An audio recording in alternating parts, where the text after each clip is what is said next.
if somebody kills me, somebody kills me. I tend to think in faith terms. And so if someone kills me, then it just means I'm going home sooner. Investigative reporter Jerry Mitchell has risked his life traveling the back roads of the Deep South, looking for a special breed of killer. Where were the 3 civil rights workers killed?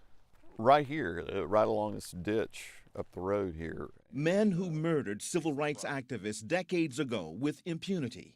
Pulled him out of the car and said, "Are you that N-word lover?" And he said, "Sir, I understand how you feel." And Alton Wayne Roberts pressed his gun up against the chest, pulled the trigger. Andrew Goodman, James Chaney, and Michael Schwerner were helping African Americans register to vote in Neshoba County, Mississippi, when they were ambushed and killed in 1964. And they weren't alone. The back roads of Mississippi still hold many dark secrets. During the violent days of the civil rights movement, African American families were often hesitant to report disappearances or murders to law enforcement authorities because they didn't trust them. And Jerry Mitchell says they had good reason.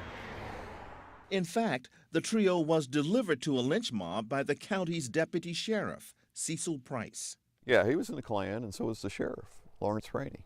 It would take 41 years for a murder prosecution in the case, after Mitchell's digging led him to the mastermind of the plot, a preacher named Edgar Ray Killen. Were you nervous? No, we were in a public place. He actually wanted me to come to his house, actually. But it was going to be at like 9 o'clock at night, and I was like, that's okay. Mitchell's investigation helped secure new evidence, leading to Killen's conviction on 3 counts of manslaughter. Mitchell grew up mostly unaware, he says, of the civil rights movement. I grew up in my insular kind of white South in East Texas, and I didn't get exposed to a lot of it. The movie, Mississippi Burning, opened his eyes. You had us scared to death, man. Don't you call me man, boy. As did learning about his own newspaper's past. When you learned the legacy of this paper, what did you think? How did you feel? I was horrified. Decades earlier and under different ownership, Jackson's Clarion Ledger supported segregation and had close ties to the Sovereignty Commission, a state agency that kept tabs on activists like the 3 murdered men. So the newspapers were an organ. Oh, absolutely. Of the state spy agency Absolutely. that was opposed to civil rights. Absolutely. And so I said, when I found that out, we've got to write about ourselves. Former Governor William Winter says the commission was formed in 1956 to promote Mississippi. It was to be a PR operation. But by the 60s, it operated in the shadows. Exactly how did that work?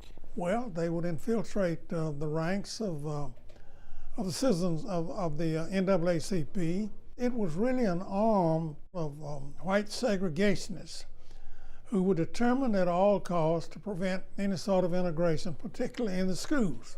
Through a source, Mitchell got his hands on more than 2,300 pages of sealed Sovereignty Commission files and found that Mississippi NAACP leader Medgar Evers had been a major target. The commission's agents, some of them African American, recorded Evers' movements, portraying the World War II veteran as an enemy of the state.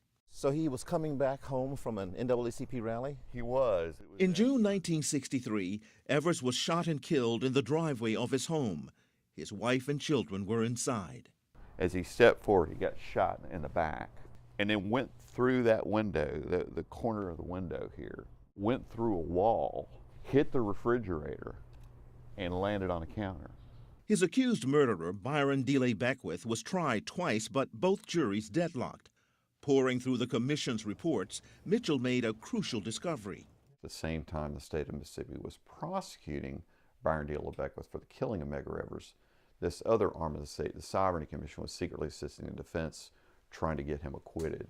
Mitchell persuaded Beckwith to give him an interview.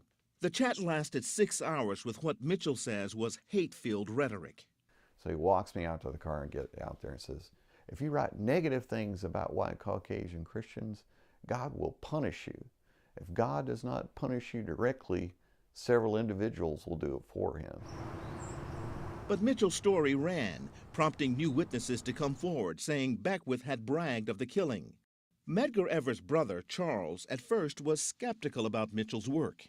So I just felt like there was just some white boy trying to make a name for himself. Back in those days, there wasn't no white people speaking up for us.